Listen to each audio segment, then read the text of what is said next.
sɔgɔmada fɛ nɛgɛ ɲɛ 7 tɛmɛna sanga 30 ye Mali kɔnɔ. An ka foli bɛ aw ye. VOA Bambara ka tabale gosika ye nin ye VOA Afrika kunnafoni turukalaw kan. Mariam Kuyate. Tabale kanubaw an b'aw fo ka sanga aw ka waati la. Bi ye tarata ye décembre kalo o tile 5 san 2023 aw sɔgɔlen don VOA Bambara turukala kan ni waati na 102.0 ka bɔ VOA soba kɔnɔ Bamako. Kunnafoniw bɛna walawala aw ye sanga 30 kɔnɔ Mariam Kuyate fɛ. Ɲɛbilaw olu de filɛ ninnu ye. I n'a fɔ ladala Mali Woromasiri tabaw ka kunnafoni di soba DIRPA ale ye u ka kalo tɛmɛlen baaraw kɛlɛdagaw la o laseli kɛ kunu kunnafonidilaw ye. O kɔ an bɛna kuma dugukoloko kɛlɛ dɔ kan min yɛrɛ kɛla sababu ye ka maa 8 bɔnɛ u ni na dugu 2 kɔnɔ Buguni marabolo kɔnɔ. Guinée Bissau jamanakuntigi Umaru Sisoko Ambalo ale y'a latigɛ kunu ko ka u ka jamana wasabulu ci min yɛrɛ fangatigiya bɛ fanga sɔsɔtɔ maaw yɛrɛ bolo. An bɛna taa Kulukoro marabolo kɔnɔ ka kuma sigida yiriwa ani funakɛninw jɔyɔrɔ kan. Mamadou Samake ministre min ɲɛsilen don sigida koɲɛw ma Mali kɔnɔ a b'an bolo kɔrɔ sɔgɔmada in na a bɛna kuma waati yɛlɛma lajɛba min bɛ ka kɛ Dubai n'o ye COP28 ni Mali yɛrɛ sen b'o la. Kunnafoni bakurubaw olu de filɛ ninnu ye an balimaw a y'aw bisimila.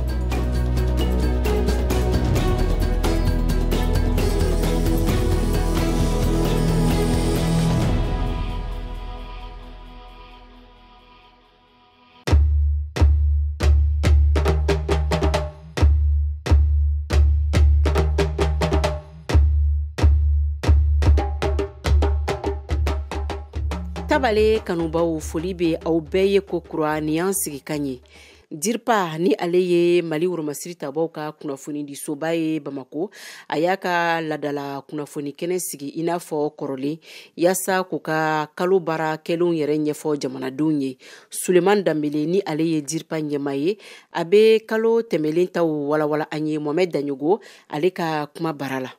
Mali fintigilakaw ka kunnafonidiso bɛ yen n'o ye DIRPA ye a ka ladala lajɛrɛ bɛ yen ani kunnafonidilaw u ni ɲɔgɔn cɛ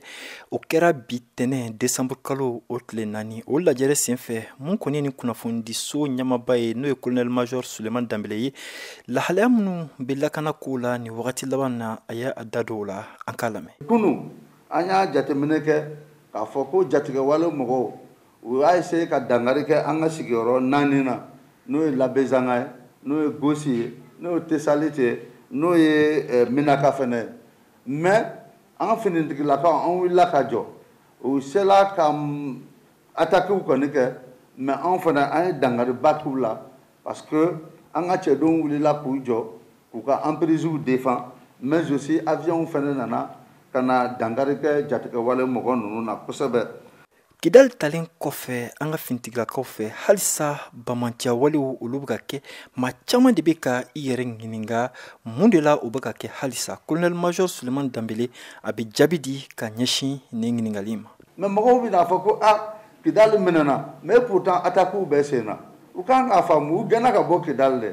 donc comme u gɛnna ka bɔ u bɛ ka cari u fana b'a fɛ k'a jira k'a fɔ k'olu bɛ nin na hali bi u bɛ nin na mais anw bɛ nin na anw fana bɛ dangari k'u la. Donc il faut que population k'o faamu attaque minnu bɛ ka kɛ anw tun sigilen bɛ n'a ye parce que a bɛ kɛ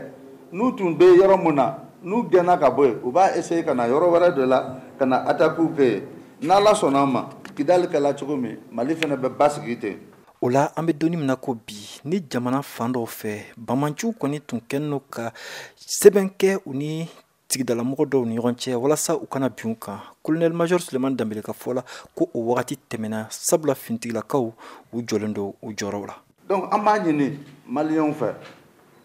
mɔgɔ si kan'a fɔ k'a bɛ taa a ka sécurité k'o bolo da mɔgɔ wɛrɛ bolo parce que n'i ye jatigɛwale mɔgɔ ninnu ye u n'u hakilinaw de bɛ ɲɔgɔn na u n'u taabolow de bɛ ɲɔgɔn bolo donc il faut que an k'o faamu an k'a jira k'a fɔ an minnu ye kunnafonidilaw ye ko population k'u kɔlɔsi bi bi in na a ka gɛlɛn mun na parce que n'i ye bana ta k'a lajɛ a bɛ don joona farikolo la mais a bɔli a bɛ kɛ dɔɔni dɔɔni de. o la sa ɲiningali tɛŋuna a la k'a fɔ kidal minɛlen kɔfɛ kunnafondilaw olu yɛrɛ u bena se ka taa kidal don jumɛn ka taa u ɲɛ da kidalikaw kan ani k'u ka haminaw ka o ta a yira k'a fɔ ko laɲini kɔni o be senna ni sira sɔrɔla sani 20 janvier kɔni cɛ ko kunnafondilaw olu u be taa kidal mohamed daɲoko voa bambara tɔgɔ la ka bɔ Bamako. Sibiri tɛmɛlen dugukoloman kan duguden 2 ni ɲɔgɔn cɛ o kɛla sababu ye ka maa 8 bɔɲɔgɔnkɔ de bɔnɛ u nin na nin kasara in yɛrɛ kɛla Buguni marabolo yɛrɛ de kɔnɔ dugu min bɛ wele ko Jaga n'a bɛ Kɔlɔnjɛba sɛkili kɔnɔ ani Kwantu Zantiyabugu commune kɔnɔna na wa kilomɛtiri 25 bɔɲɔgɔnkɔ o de bɛ nin dugu 2 in ni ɲɔgɔn cɛ yasa ka faamuyali caman sɔrɔ a koɲaw kan an ye wele bila Jaga duguden dɔ ma n'o ye Salifa Kone ye nga a dugu tɔ kelen Gwatu mama sɔrɔ ka an jaabi an ka lamɛn. Samedi tɛmɛnen après i n'a fɔ 2 heures waati an y'a mɛn k'u taara ɲɔgɔn sɔrɔ parce que Gwanduka ninnu ka foro bɛ yɔrɔ min na u b'u ka yiriw tigɛ yen k'u ka charbon don comme na sisan u y'olu filɛ Ala minɛ ka taa u ka charbon bɛɛ cɛ k'u ka kalada sen 3 kɔnɔ ka taa n'o ye olu taara sisan ka taa sɔrɔ u y'o cɛ u ɲɔ minɛ ka taa u sɔrɔ ko Jakaw bɛ ka na anw ka baara kɛlenw cɛ sɔn ka taa n'o ye ko e yɛrɛ k'aw ju tɛ nin na kɛra kungo kɔnɔ kɛlen sisan u kelen ɲɔgɔn na u ye ɲɔgɔn gosi u bɛ ɲɔgɔn gosi ka fara ɲɔgɔn na. O tun bɛ mɔgɔ joli bɔ? Jaka min tun don min taara piriɲɛ la sisan Gwanduka ninnu kama yɔrɔ bɛ i n'a fɔ mɔgɔ 30 ɲɔgɔn bɔ o kɛlen sisan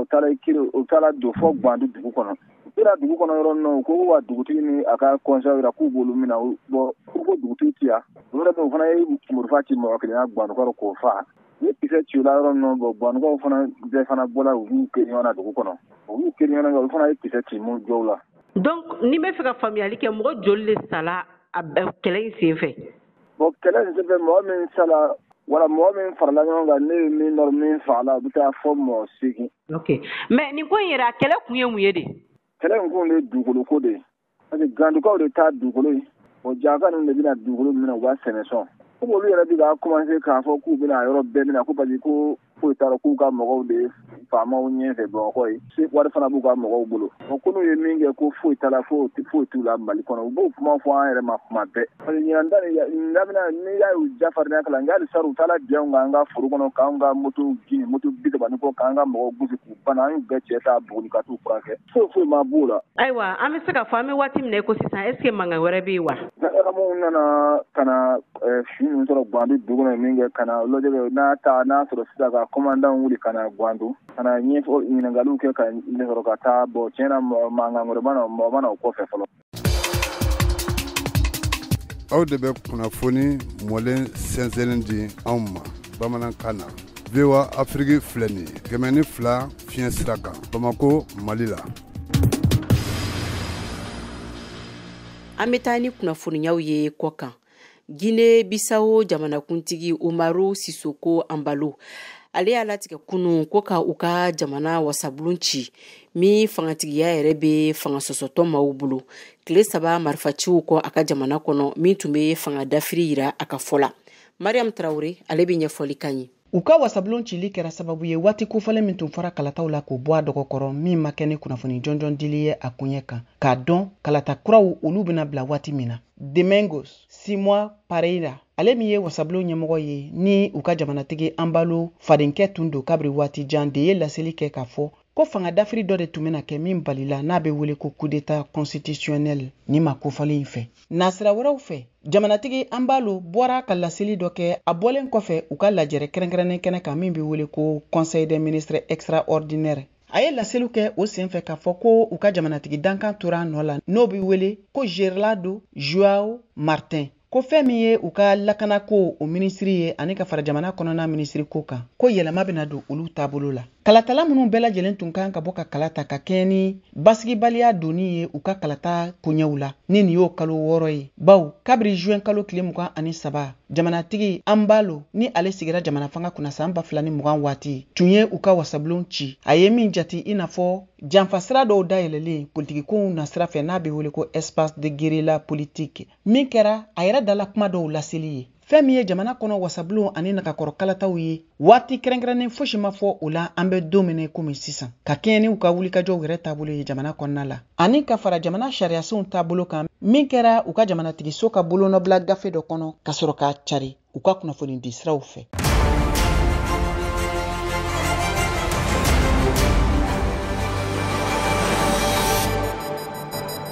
a y'aw ka kunnafoniyaw sɔrɔ don o don sɔgɔma VOA tabalen kan VOA Bambara ka tile kunnafoniya kun fɔlɔw sanga 30 kɔnɔna na o bɛ kɛ don o don tɛnɛn ka taa bila juma la sɔgɔmada nɛgɛ kaɲɛ 7 mana tɛmɛ ni sanga 30 ye wa segin bi k'a kan tuguni nɛgɛ kaɲɛ 9 waati ni VOA tabalen ye a y'aw ka tile kunnafoniya kun fɔlɔw sɔrɔ Mali ale ni diɲɛ bina kun kan VOA tabalen ka kunnafoniya kunkun n'a ɲɛɲɛ di aw ma n'an baaraɲɔgɔnw ka wulikajɔ ye Mali kɔnɔna na farafina ale ni diɲɛ fantan 4 bɛɛ lajɛlen.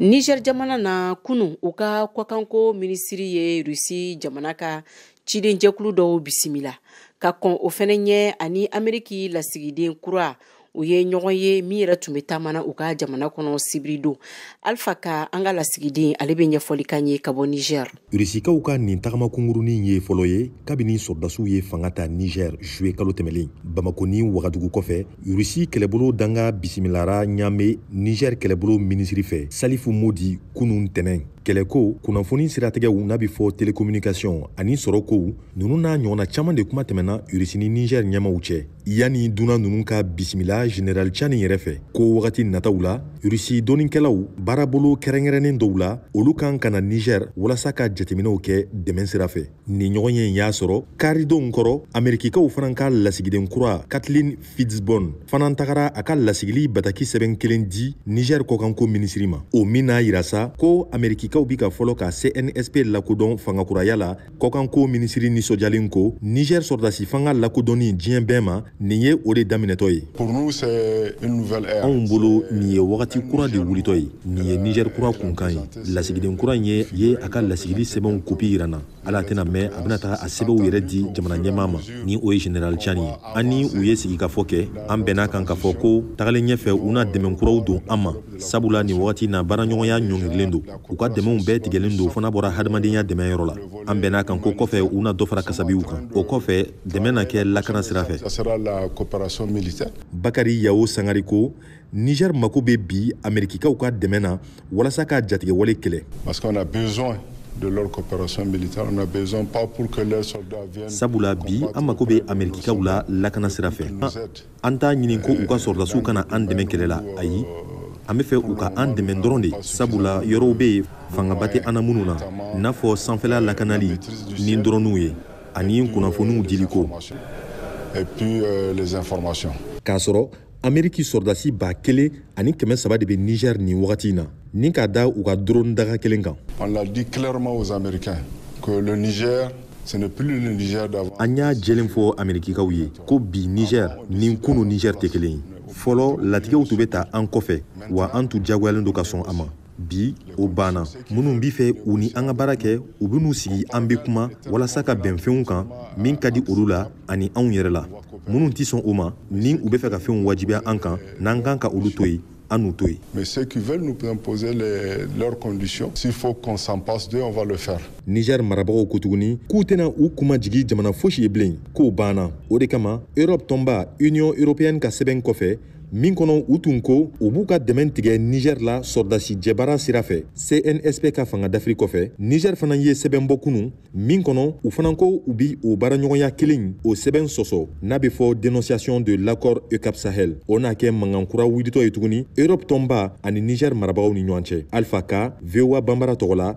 Niamey Niger. Ayiwa an sela an ka maa welelen ma sɔgɔmada in na n'o ye Mamadu Samake ye minisiri min ɲɛsilen don sigida koɲɛw ma Mali kɔnɔ a bɛna ɲɛfɔli kɛ an ye Mali ka laɲiniw kan ka sanga waati yɛlɛma lajɛba min yɛrɛ bɛ ka kɛ nin waati in na Dubai n'o ye COP 28 ye. diɲɛ jɛkuluba Nations Unies ni jamana bɛɛ b'a la ale fana ye jɛkulu dɔ sigi min bɛ wagati yɛlɛma kɔlɔlɔw olu kɛlɛ lajɛ min bɛ kɛ san o san o jɛkulu min fɛ mɔgɔ mɔgɔ da bɛ wagati yɛlɛma kɔlɔlɔ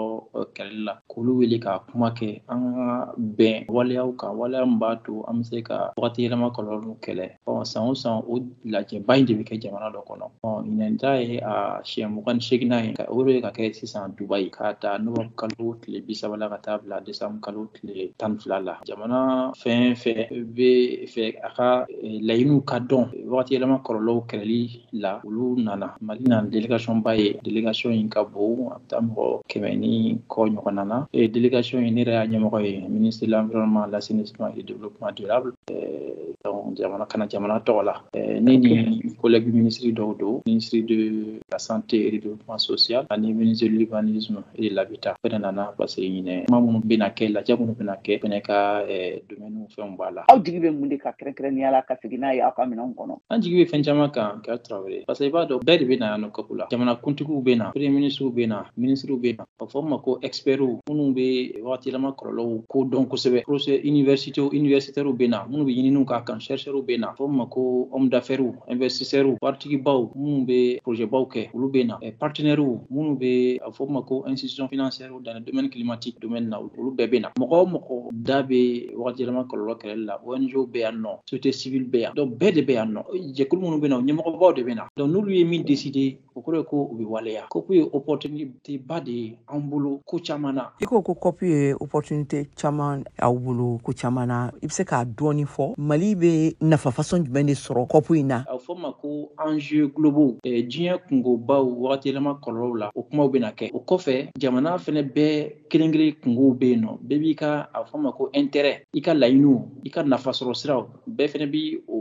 mɔgɔ minnu bɛ se k'i dɛmɛ k'olu lawaleya i fɛnɛ bɛ olu laɲini k'i kungo fɔ olu ye a ka se ka ɲɔgɔn kuma ɲɔgɔnya i ka financement sɔrɔ i ka projets la o hukumu kɔnɔ ni an bɛ nafa min bɔ COP la n'an ye kungo minnu bɛ bɛɛ kun kan farafin jamanaw bɛ taa a fɔ ma ko parler d'une seule voix ka taa kuma ni kan kelen ye parce que yanni COP cɛ lajɛ caman kɛra ka an ka problème an bɛn'a kan an ka laɲini ye nin ye i mana kungo fɛn fɛn ta min kan ka fɔ COP la yan nɔ an fɛta ye nin ye an ka laɲini ye nin ye an fɛ ka nin ka kɛ donc an bɛnn'o kan déjà donc mɔgɔ minnu kan k'o kuma lase farafinna jamana kɔnɔ olu dɔnnen ka ban donc olu bɛn'o kuma lase an bɛɛ tɔgɔ la donc o tɛ fɛn farikolo ɲɛnajɛ hukumu kɔnɔna na Siyaka Traoré ale bɛna ɲɛfɔli k'an ye jamanakuntigiba ninnu kun kan ka u ye layidukan dɔw kun kɛ ka nafolokun dɔw labila jamana sentanw ye ko sabula a yirala k'a fɔ olu de ka wagati yɛlɛma kɔlɔlɔ o bɛ ka bin jamana sentanw kan mais aw ka ɲɔgɔn najɛrɛba in daminɛ la k'a fɔra ko ɲɛ sɔrɔla o sira dɔw la a tun kɛlen bɛ nisɔndiyaba ye mɔgɔw bolo e bɛ se ka mun fɔ an ye o kan o ma ko enjeux globaux ninnu kungo minnu bɛ bɛɛ kan wagati yɛlɛma kɔlɔlɔw la bɛnkan dɔw kun tigila sen kan nka olu kun ma latimɛ jamana minnu bɛ ɲɛfɛ jamana développelenw olu kun ye layidu ta k'u bɛ miliyari 100 de dollars ko k'o di jamana minnu bɛ ka développer minnu ma taa ɲɛfɛ kosɛbɛ walasa k'u yɛrɛ dɛmɛ ka se ka u yɛrɛ développer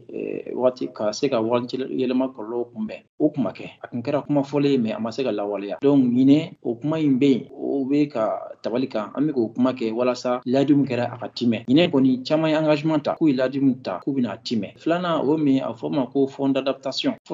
o fana ye wari bulon dɔ ye min sigilen sen kan walasa ka jamanaw dɛmɛ se tɛ jamana minnu ye ka wagati yɛlɛma kɔlɔlɔw kunbɛn o fond in o kan ka doubler ka caman fara o kan fo k'a kɛ a sigiyɔrɔma 2 ye donc o fana layidu o fana bɛ yen nɔ o kuma timɛ fana nka ɲinɛ caman bɛ ka layidu ta k'u bɛ u ka layidu ninnu k'u b'a timɛ o kɔfɛ a bɛ fɔ o ma ko perte et dommage ni tiɲɛni kɛra i kun k'a sababu kɛ wagati yɛlɛma kɔlɔlɔw ye a bɛ se ka kɛ ja ye sɛnɛkɛla minnu bɛ sɛnɛ kɛ yarɔ ni san kɔni ma na o bɛ sɛnɛkɛla ka baara tiɲɛ bolo a kan ka nafa min sɔrɔ a t'o nafa sɔrɔ bagan gɛnna o fana bɛ ten ni binw ma falen ni san ma na binw tɛ falen donc bagan baloli bɛ kɛ baara ye ale bolo ni ji ye tiɲɛni kɛ fɛnɛ a bɛ se ka tiɲɛni kɛ mɔgɔw kun a bɛ siw tiɲɛ a bɛ se ka hali na ni kɔlɔlɔ ye hali mɔgɔw bɛ se ka to a la fiɲɛbaw olu bɛɛ ye wagati yɛlɛma kɔlɔlɔw ye olu bɛ se ka tiɲɛni don mɔgɔw perte dommage in parce que o fɔ in depuis Sharm Egypte COP tɛmɛnen bɛnkan dɔw kɛra ma a kun ma se ka waleya a fɔ ma ko ka opérationnaliser k'a kɛ ka minɛnw sigi walasa mɔgɔw bɛ se ka taa wari in bɔ k'u mɔgɔ ɲa la o kun ma se ka sigi sen kan nka ɲinɛ o kow fana bɛ ka taa ɲɛfɛ kosɛbɛ Émirats Arabes Unis yɛrɛ ye layidu ta k'u bɛ miliyari 1 bila o rande kono bi Italie layuta kala be $1 million kɛmɛ bila kɔnɔ jamana wɛrɛw fɛnɛ ye layuta kulu be wa u kan ka min bɔ kulu bɔ walasa ka fond sur les pertes et dommages ko ka o waleya donc o ye avancé ba ye a fɔ ma ko technologie verte les énergie ani éolienne fiɲɛ ani géothermie funteni bɔ dugu jukɔrɔ olu bɛɛ énergie kuraw de mun tɛ pollution bɛrɛ kɛ projet sigili musaka ka bon donc o transfert technologie a fɔra ko jamana minnu bɛ ɲɛfɛ olu ka jamana minnu tɛ ɲɛfɛ k'u dɛmɛ walasa u ka se ka o technologie kura ninnu sigi sen kan. An bɛ taa Kulukoro marabolo la min yɛrɛ ni Bamakɔ cɛ bɛ taa kilomɛtiri 58 bɔɲɔgɔnko la. Fɔlɔ a marabolo la turisiw n'o ye dunanw ye olu de tun bɛ ye a yɔrɔ kofɔli in na ka caya. Nka bi ka kɛɲɛ ni jamana lahalaya ye funankɛninw caman y'a yira k'a fɔ ko baara ko gɛlɛya kɔni bɛ a yɔrɔ kofɔli na kosɛbɛ. Alpha ka an ka ciden don Kulukoro a bɛna ɲɛfɔli kɛ an ye ni marabolo in kan.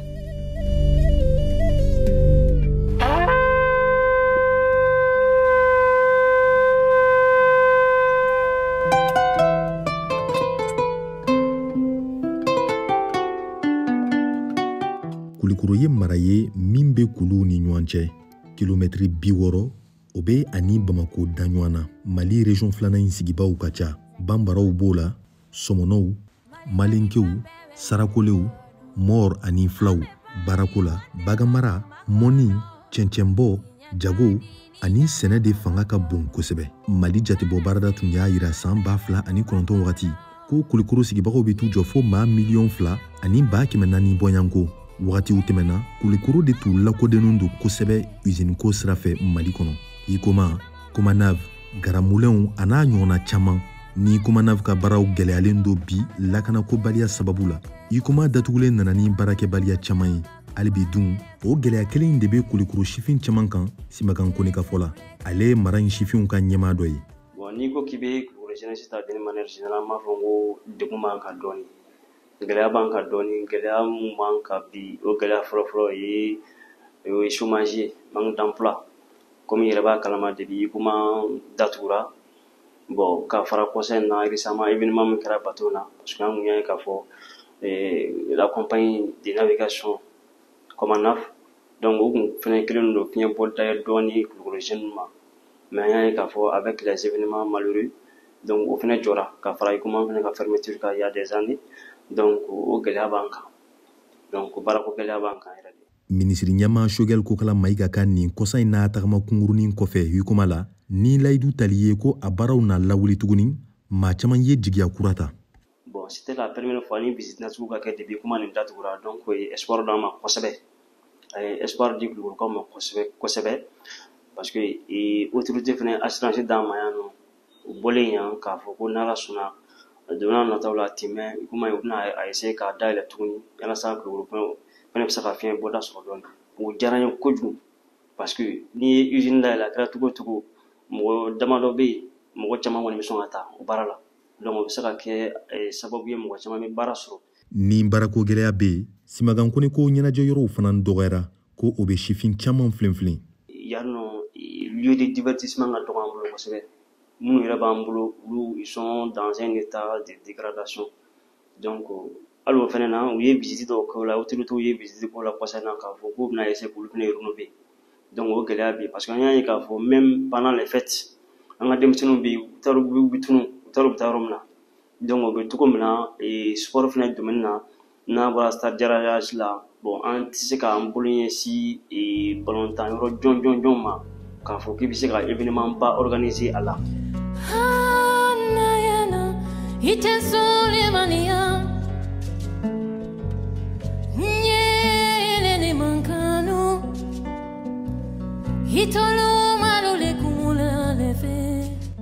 Sumana ko ka bɔ kamiyɔnbaw la minnu bi mɛn boli la quartierw ni bada ni ɲɔgɔn cɛ cɛncɛndonni na dugu bi suma joona o bɛɛ kun ye ɲɛnajɛ yɔrɔtanya ye o min degun bɛ se hali maakɔrɔw yɛrɛ ma. Oui n'i ye Kulukoro centre ta k'a lajɛ lieu de divertissement dɔ tun bɛ yen an b'a fɔ o ma ko sinama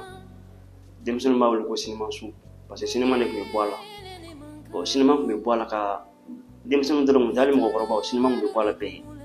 donc o yɔrɔ bɛ yɔrɔ min na bi fosi tɛ bɔ a la a yɔrɔ a tiɲɛnen don kojugu donc ka fara o kan bon récemment salle de spectacle minnu fɛnɛ tun b'an bolo n'o ye salle spectacle Salamori Jabate bon ala barika la o fana kun bɛ ka tiɲɛ dɔɔni mais an ye k'a fɔ autorité vraiment an bɛ gouverneur fo o yɔrɔ la a ye baaraba k'o la pour que k'o rénover donc o fana o rénover la bon an y'a ye terrain dɔ fana b'an bolo yan plateau yan fan fɛ n'an b'a fɔ ma ko terrain de martyr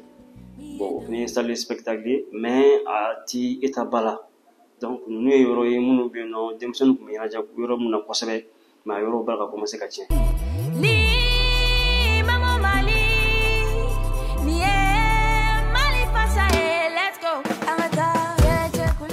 O n'a taw ta Kulukoro sifinw cɛsirilen don dugu mana jɛ sugu kɔnɔnaw bi fa sifinw ko u t'u bolo da u sen kan hali ni baarako gɛlɛya bɛ bada la mɔnikɛlaw b'u ta la cɛncɛnbɔlaw fana bi dɔ la musow n'u tɛ gwada la i b'u sɔrɔ siradaw la feere la don o don fana tagamakɛlaw caman fana bɛna dugu in ni a dɔnkow filɛli kama kamasɔrɔ Negetan kɛra turisiduguba ye a ka kɔrɔlenw kama Alpha K pour VOA Bambara à Bamako au Mali.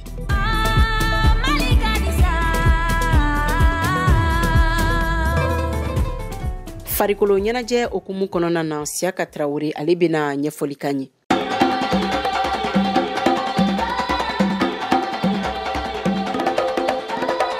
Muso senantolanta kunda farafinagun kan bitarata décembre kalo tile 5 san 2023 wula fɛ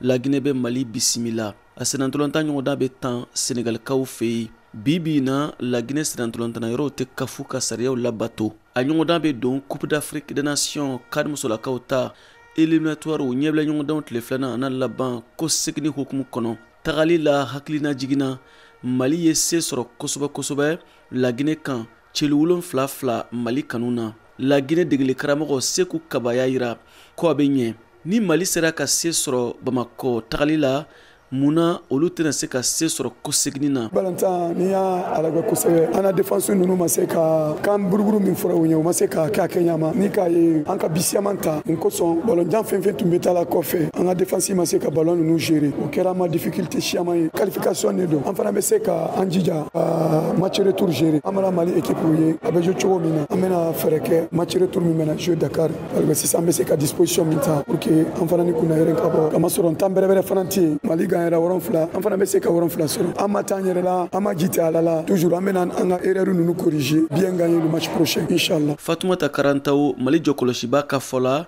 ko segini nafan ka bon i n'a fɔ tagali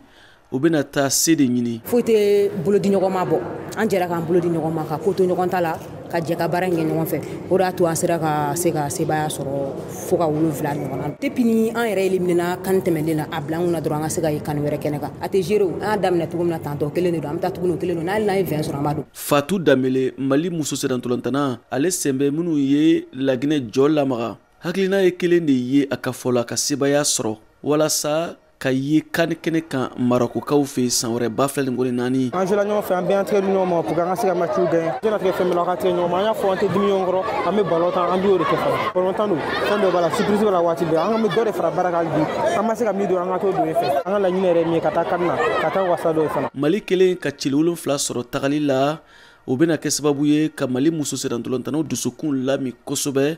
ka ɲɔgɔndan kɔsegini ma kɔnɔ VOA Bambara tɔgɔ la Bamako Siaka Traoré kala selido.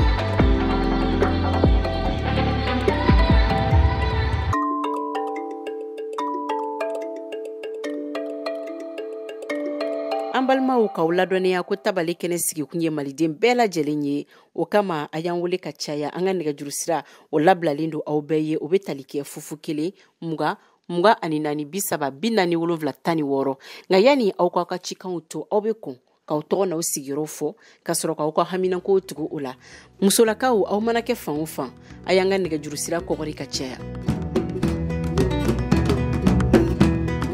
Ayiwa ni ne bɛna dansigi bi tabale kunnafoniyaw la a y'a faamuya cogo min na minnu laseli kɛla ne yɛrɛ fɛ Mariam Kuyati ka bɔ VOA soba kɔnɔ Bamako. Dadi Balawe ale bolo bɛ nɛgɛ karafu la kabini Ameriki jamana na. An ka nɛgɛjuru sira a kana ɲina o kɔ o ye 001 20 24 30 47 16 yasa aw ka se k'aw ka haminako ɲɛfɔ an ye. An ka foli ni tanto bɛ aw kelenkelenna bɛɛ lajɛlen ye Mali kɔnɔ ani Mali kɔ kan. Sini tabali kunnafoni kura wɛrɛ kɛnɛ bɛ sigi sɔgɔma nɛgɛ kaɲa 7 o tɛmɛlen ni sanga 30 ye aw ni ce aw ka lamɛnli la. Sɔgɔni nanzarakanfɔlaw olu bɛna don kɛnɛ kɔnɔ a y'aw sɔgɔlen to an ka fiɲɛ tulukala kan 102.0 Bamako sabula kunnafoni sinzɛnko ɲuman o bɛ sɔrɔ an ka fiɲɛ tulukala kan a k'an bɛ sini.